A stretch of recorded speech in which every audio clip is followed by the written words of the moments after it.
சக்தி கதைக்கிறேன் கேள் குழந்தாய். நீ நினைத்தது நினைக்கும் வாழ்க்கை நடக்கப் போகின்றது. இதில் சொல்வதை நீ முழுமையாக கேட்டு இதில் சொல்வதைப் போல் செய். உனக்கு இன்னும் சில நாட்களுக்குள் உனக்கான முடிவு கிடைக்கும். நீ நினைத்த வாழ்க்கை உனக்கு அமையப் போகின்றது. ஆதிபராசக்தி கதைக்கின்றேன், கலங்காதே. உனக்கான நேரங்கள் தொலைவில் இல்லை. இது உன்னை தேடி வந்து கொண்டிருக்கின்றது. பிள்ளைகளின் நலம் விரைவில் சீராகும். நான் கம்பீரமாக உன் மனதில் உன் இல்லத்திலும் அமர்ந்து கொண்டிருக்கின்றேன். ஏன் உனக்கு தெரியவில்லையா? மனதில் நினைத்தாலே போதும்.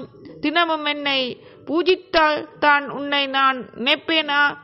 இல்லை, நீ என் குழந்தாய், ஆதிபராசக்தியின் குழந்தாய். யோசித்துவர். நீ இன்று இருப்பதை விட இதற்கு முன்பு பல வேதனைகள், மனக்கசப்புக்கள், உறவுகளுடன் பூசல்கள், ஆசையாய் வாங்கியது கைவிட்டு போனது. நிம்மதியை இழந்து என் தினசரி வாழ்க்கையை நடத்துவதற்கு நீ பட்ட கஷ்டங்கள் போதும் அப்பா, இது வாழ்க்கை போதும் என்று அழுது புலம்பினாய். மறந்துவிட்டாயா? அனைத்தும் நான் அறிவேன். நன்மைக்கே. இன்று எப்படி இருக்கின்றாய்? தினமும் என்னை பூஜித்தாய். ஆனால் நான் உன்னிடத்தில் எப்படி வந்து சேர்ந்தேன்? நீ எனது பொக்கிஷம். நீங்கள் அனைவரும் என் குழந்தைகள்.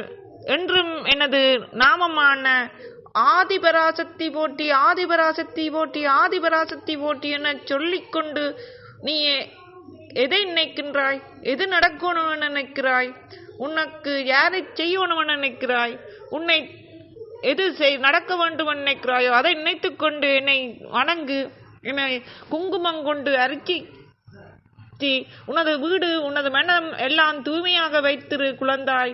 நான் உன்னுடன் இருக்கின்றேன். நீ எனது பொக்கிஷம். நீங்கள் அனைவரும் என் குழந்தைகள். என் அனுமதியின்றி எவரும் உன்னை தொட முடியாது. இனி நீ நினைத்த வாழ்க்கை உனக்கு கிடைக்கும். என் வாக்கு என்றுமே பொய்யாகாது. என் கதைக்கு ஆதிபராசக்தி உன்னுடன் கதைத்துக் கொண்டிருக்கின்றேன் குழந்தாய். உன்னை பாராட்டுவார்கள் உன் உறவுகள். நீ நினைத்த வாழ்க்கை உனக்கு கிடைக்கும். உன் பிள்ளைகள் உனக்கு பெருமை சேர்ப்ப. பொறுமையாக இரு பெண்ணே, ஆணே. உனக்கு துணையாக யார் வரவோடும் என்று நினைத்தாயோ, உனது வாழ்க்கையில் யார் உன்னுடன் பயணிக்கணும் என்று நினைத்தாயோ அவர்கள் உனக்கு கிடைப்பார்கள். நான் எனது அதிசயத்தை நிகழ்த்துவேன். அனைத்தையும் ஜெயமாக்குவேன். இந்த ஆதிபராசக்தியின் அருள்வாக்கு. இது வசிரஜி அருள்வாக்கு. என்னுடன் தொடர்ந்து இணைந்திருங்கள். சப்ஸ்கிரைப் கிளிக் பண்ணுங்கள்.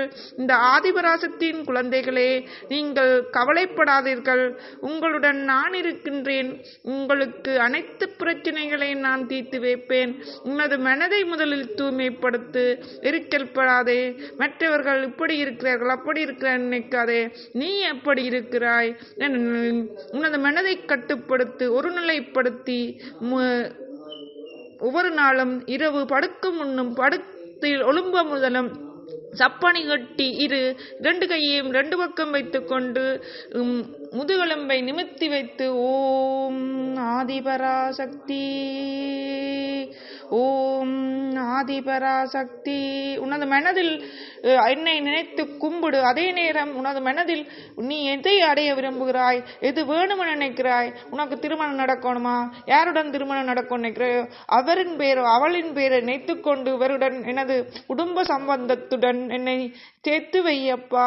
நான் சொல்வதை எனது குடும்பமும் கேட்க வேண்டும், எனது குழந்தைகள் கேட்க வேண்டும். இப்படி உனது பிரச்சனை நினைத்துக் கொண்டு நான் சொல்வது போல் நிமிர்ந்திருந்து உனது மூச்சை உள்ளெடுத்து விட்டு வெளிவிடு. கொஞ்ச நேரம் 30 நிமிடம் என்னை ஓம் ஆதிபராசக்தி போட்டி அம்மா என்னுடன் நீரம்மா, ஓம் ஆதிபராசக்தி நீ சொல்லும் போது உனது மயிர், அதாவது கை மயிர், உடம்பு மயிரெல்லாம் கூச்செறீர் அளவுக்கு சொல்லு. உன்னை மறந்து சொல்லு. உனது உணர்வுகளை அடக்கி சொல்லு. உனது மனதை தூய்மைப்படுத்து. மற்றவருடன் போட்டி போடாதே, எரிச்சல் போடாதே, கோவப்படாதே. உனது வீட்டை தூசி துணிக்க இல்லாமல் சுத்தமாக வைத்திரு. நான் உனது வீட்டில் இருப்பேன், உன்னுடன் இருப்பேன். யாருடன் உன் அன்புக்கு நான் அடி அடிமை.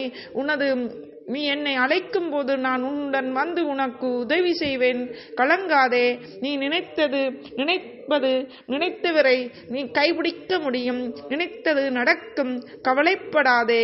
பராசக்தி போற்றி. ஆதிபராசக்தியே ஓம், ஆதிபராசக்தியே ஓம், ஆதிபராசக்தியே என்று எவ்வளவு தர முடியுமோ அவ்வளவு தரம் கொமான்ல எழுது.